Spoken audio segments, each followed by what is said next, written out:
Welcome to Inclusion Matters, produced by the Center for Inclusive Childcare, aka the CICC. We're located at inclusivechildcare.org. Welcome to Inclusion Matters, the podcast of the Center for Inclusive Childcare. I'm Cindy Croft, Director of the Center, and I'm here with my colleague, Priscilla Weigel. Hi, Priscilla. Hi, Cindy. So we're at part 2 of our podcasts on motor development in infants and toddlers, and today we're going to talk about toddler development. Yes. And their fine and gross motor.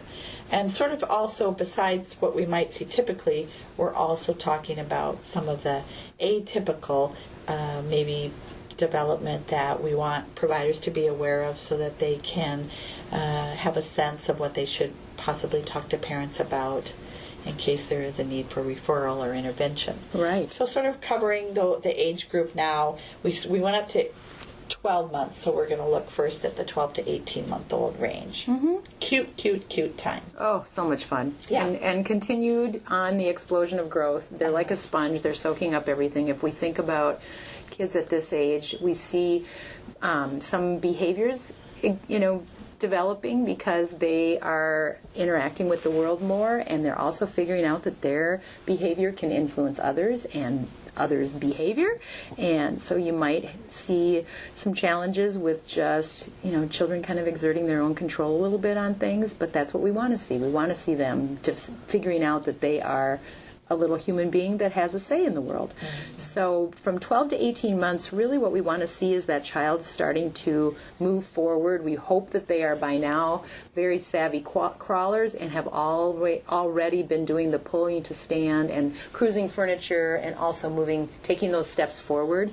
Just 2 to 3 steps without any assistance is really what we, ideally want to see. And also a child that's really moving around, and they're not going to be superstar walkers at this point. They're still going to be a little bit of the weeble wobble kind of movement, but we really want them to be upright and moving forward. And a red flag would be if we are not, doing that. We're not seeing that child at 18 months moving forward. Or, usually it's around 12, as you said, there's a range of what's typical between 12 and 16 months.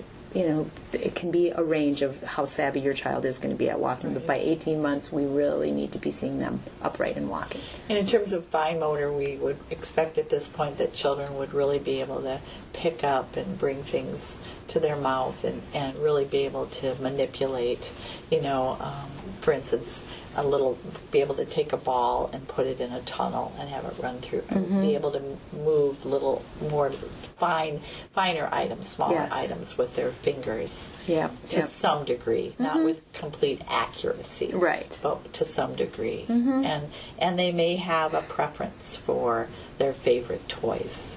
They'll begin to like some things, like maybe a toy tractor or and something that's it around. noisy or and they're starting to figure out those cause and effect toys that you can push a certain button and this noise will happen, and you'll see their fingers trying to manipulate those buttons, and that's what we want to see too, that motor planning, that planning out what they want their body to do and then executing that plan, and that's really important. A red flag that would start to be emerging during this time would be a toddler that really is limited and restricted in what they play with. Yeah. They only play with certain things. They only play with those things in a certain way, the same way all the time. As I said, this is an explosion of growth time. We want to see a variety. We want to see curiosity. We want we joke about a toddler redirection is such a fabulous guidance tool because they're so curious that all you have to do when they're having a meltdown or a sad time is just change the venue or point out something different, and their mind, their body, their eyes go to that, and that's what we want to see. We want to see variety in their lives. Or even a child who, to even more of an extreme, shows no interest in Definitely, play. right. We would be really concerned about that at this age. That's just sitting and watching the world go by. Exactly. We don't want to see that. We want that child to be engaged, truly engaged. Yes. Another thing that is kind of a scary thought, but that toddler is going to start to learn to run. And that's when you really have to batten down the hatches and know that, boy, there's going to be things that they can get into that can happen in a split second. So once again, making sure that the area is safe around them, and that if you do need to, look away for a moment, you're going to make sure that there is nothing that they can get into and cause damage to themselves or the environment or others when they're doing that. So keep an eye out all the time. As you all know who work with toddlers love to climb, and that's their job. They're learning to do that motor planning of one arm up, bring that leg up, all those types of things. So if you are noticing a child that's climbing unsafe things, they're telling you what they need by their behavior, as we always say. Provide them with opportunities to climb that are safe and positive, and that are regular too, that not just once a day you get the climber out, but if you're going to have that in your setting, have that be a permanent fixture. There's lots of plastic little slides or things that are just really small to put in, and having those available at all times so that when the child is climbing on a bookshelf, which is unsafe, you can direct them, this is where you climb. You climb the ladder to go down the slide, or those types of things. And while we were talking a few moments ago about children at this age being able to use more manipulatives, we would again want to say, we've talked about this in other podcasts, but while it might be convenient at times to give the child some type of screen, either an iPad or an iPhone, because they can use those little buttons. They do know how. We want again to make sure that people understand that all of the best research would say no screen time for the first 2 years. Definitely. And even though it can be a temptation to sort of give them something to do when we're in a wait situation or whatever, we really don't want them to be being able to manipulating the phones. Right. And that's a flat screen. It's not some of them are interactive, some of those toys and the games and things that the children figure out pretty quickly how to play, but you're their favorite toy, and you're the most important toy in their life, and you need to be interacting. And they don't, they're all the research tells us that actually slows development, slows language acquisition. So that there's so many other great toys. I know we don't need to resort to phones. So right. We'll put that out there. Even your hands, even your you can be standing in the grocery line and pulling out their mittens and singing a song about putting on their mittens or whatever, and, or something in your cart, whatever. Toddlers at this age learn how to kick a ball, which is really exciting. They figure out that their body can make something move forward. Wow. They can help take on and off their clothing, which can be a nightmare, or helpful and not helpful. But really encouraging them to practice a little bit of that helpfulness of getting ready. I know it's easy to try to get out the door, and the challenge is getting a bunch of toddlers ready for outside time, but encouraging them to do some steps of it is always really useful for that fine motor and gross motor. That motor planning, putting my leg in my snow pants and pull up, even going into the bathroom and pulling down their pants themselves, learning those important precursors to potty training.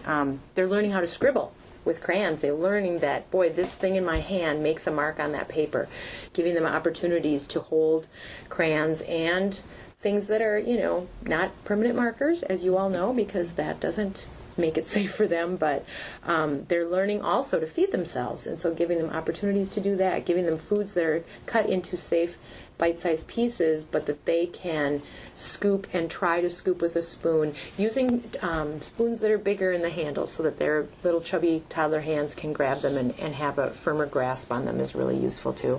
But when we think of those red flags, the interesting patterns of walking and movement that are concerning, that you look at and you go, whoa, as you were saying, they're favoring their one side, or they don't seem to be moving out of that stage. They seem to be stuck. There seems to be a lag when I look at that toddler in relation to the whole group that has been moving along quite the same since I've known that little person. So that would be a concern, and also that they don't seem to notice their peers, or they don't imitate what they're doing, or seem curious about what they're doing. Right. At this age, they're still going to do a lot of solitary play, but we know that children will start to move into some parallel play, and we want some social interaction. Right. They're not going to be great playmates yet, but we want to see that movement towards more playing next to somebody. Definitely. And they will be grabbing each other's things because, again, they're just learning. Sure. And so we want plenty of things for them to have. That are age appropriate and interesting. And the word to remember too is engagement. Engage them in social connections, which we'll talk more about in another, but just engagement with the world and movement, and that's going to spur on that motor development. So then when we look at the next category, or sort of developmental age, we are looking at that older now, really not infant anymore. We're really solidly into toddlerhood at an 18-month-old to the 2-year-old. Mm-hmm. And again, wow, we've seen this amazing growth in these first 2 years. Yeah. Amazing, the difference from that little itty-bitty infant who was really dependent on the parent and child care provider for everything. Mm-hmm. Now this little independent 2-year-old, it's so much fun. Mm-hmm. It is so much fun. And they're learning to run well, not just kind of headlong and forward, but actually more upright, more core strength. It's more of a appropriate kind of young preschooler walk. You're going to see that, and running. They can jump with 2 feet. Wow, that's really impressive. They can walk up and down stairs with help, holding the railing, encouraging them to practice that. Kids will adapt to when they feel unsure. They might turn around and do some scooting or whatever, but just making sure that you're allowing them opportunity to go up and down stairs and to practice that. Going up and down the slide ladder, as I said earlier, is really important too. Just that practicing.